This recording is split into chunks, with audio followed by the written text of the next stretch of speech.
एक तू ही निरंकार। संत ने ओहो नाम दे बाजों, जिन्हां नू कोई कम नहीं। संत ने ओहो जो हर बाजों, जी सकदे इकदम नहीं। दिन ते राती संत हमेशा,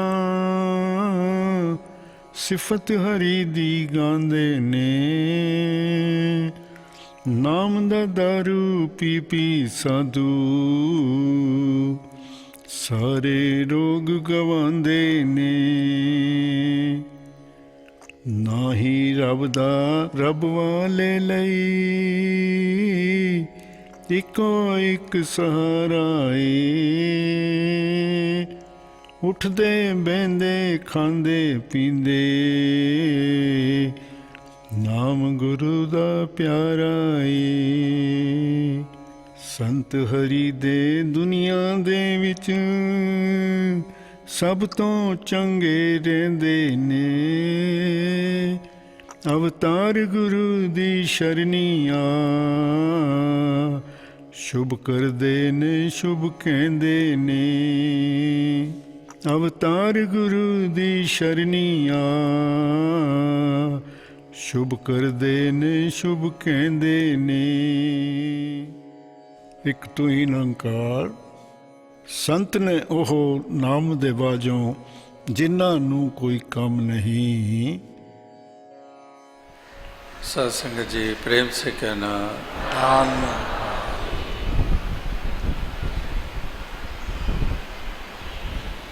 सत्संगत आनंदमय वातावरण में सभी इन घड़ियों को बिता रहे हैं।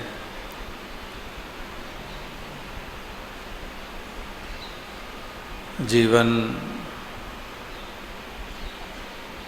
की यात्रा को तय करते हुए पल क्षण घड़ियाँ जो बिताई जाती हैं, वो अक्सर आनंद रहित घड़ियाँ और पल क्षण होते हैं। और वो वाली घड़ियाँ पल क्षण होती हैं जो इस मालिक के एहसास के बगैर बीतती हैं।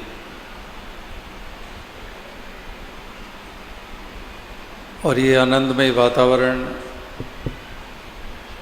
इसलिए, ये घड़ियाँ इसलिए आनंदपूर्वक है क्योंकि यहाँ पर इसी मालिक, इसी निराकार का गुणगान किया जा रहा है, इसकी महिमा गाई जा रही है। और इसी की तरफ ध्यान बार बार आता है, ध्यान दिलाया जाता है। जब महापुरुष इसी की चर्चा करते हैं, इसी का आधार लेकर जीवन जीने की प्रेरणा देते हैं, इसी के रंग में रंग कर जीवन के सफ़र को तय करने की बात करते हैं। अनंत गुणों का मालिक, जो अनंत गुणों का मालिक है, जो बेअंत है, सिर्फ थरीदी कि जो बेअंत है, अनंत है। हालांकि इसकी महिमा उस प्रकार से गाई नहीं जा सकती, लेकिन फिर भी जितनी ज़ुबान की सीमा है, जितनी शब्दों की सीमा है, उसी दायरे में रहकर इसका ज़िक्र होता है, इसके गुणगान होते हैं। और उसमें ही कहने वाले, सुनने वाले वो उसका पूर्ण आनंद प्राप्त करते हैं। तो इस तरह से ये फिर आनंद की महसूसियत होती है। जब जब भी हमने आनंद की महसूसियत की,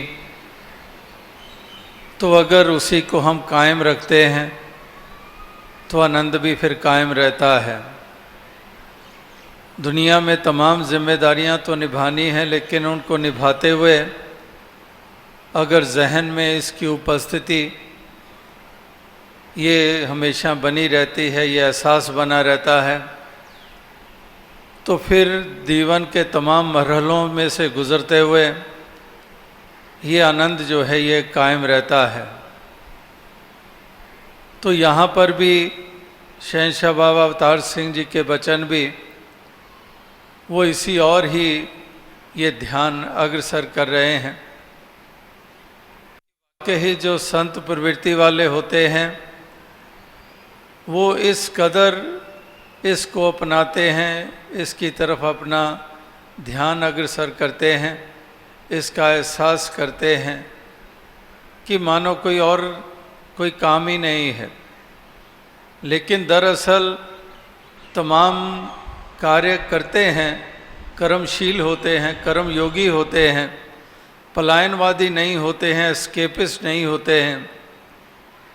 लेकिन उन तमाम कर्तव्यों को निभाने के साथ साथ जब इसको इस कदर अपनाए रखते हैं, कोई भी कार्य हो इसी का जिक्र कर देंगे, किसी बात की चर्चा हो उसी में से निकाल लेंगे आध्यात्मिकता और जोड़ देंगे परमार्थ के साथ और इस निराकार के साथ। यानी कि कोई भी जिक्र हो किसी चीज़ का, किसी दुनियावी बात का, किसी डेवलपमेंट का, किसी पदार्थ का, कुदरत का, तो उसको ही इस कदर जोड़ देंगे निराकार के साथ, परमार्थ के साथ, भक्ति के साथ, ऐसी ऐसी मिसालें ये देकर। तो इस प्रकार से यहाँ पर शहंशाह बाबा अवतार सिंह जी भी कुछ ऐसे ही भाव रख रहे हैं। संत ने ओहो जो हर बाजों जी सकदे एकदम नहीं। तो जो संत होते हैं वो हरि के बाजों यानी कि हरि के बगैर एक दम भी नहीं रह सकते हैं।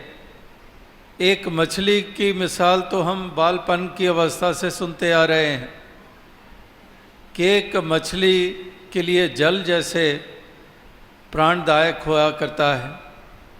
एक मछली जल के बगैर रह नहीं सकती है, वही उसका जीवन है।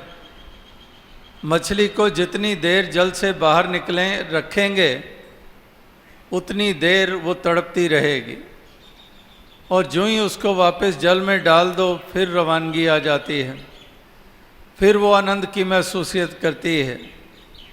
मछली के लिए दौलतों के अंबार लगा दें, मछली जल से नाता बेशक तोड़ ले, ये तुझे हीरे जवाहरात सोने के आभूषणों के ऊपर तुझे रख देते हैं, देख तू घिरी होगी हीरे जवाहरात के साथ, कितना तुझे सुकून मिलेगा। वो हीरे जवाहरात के ढेर के ऊपर भी तड़पती रहती है, क्योंकि जल ही उसका जीवन है। इसी प्रकार से भक्त भी उस मछली के मानंद इस हरि परमात्मा निराकार, जैसे कहा भी है कि तुझसे निकसी फूट मरा, जय जय देखा तह तह तू है, तुझसे निकसी फूट मरा, कि इस तरह से तेरे से निकलना, तुझ नाम सरोवर से बाहर निकलना मेरे लिए घुटन का और पतन का और अंत का कारण है। इसलिए विसर नहीं दातार अपना नाम दे, कि दातार तुझे विसारे नहीं, तुझे भुलाए नहीं। और ये संतों का संग जहाँ से बात आरंभ हुई, जो ध्यान इसी का दिलाते हैं, जो चर्चा इसी की करते हैं, जो गुणगान इसी का करते हैं, तो संत भक्त प्रार्थना भी यही करते हैं कि सही मिलाएं जिना मिल्या तेरा नाम चित आवे, कि ऐसों से मिलाप करा जिनके मिलाप से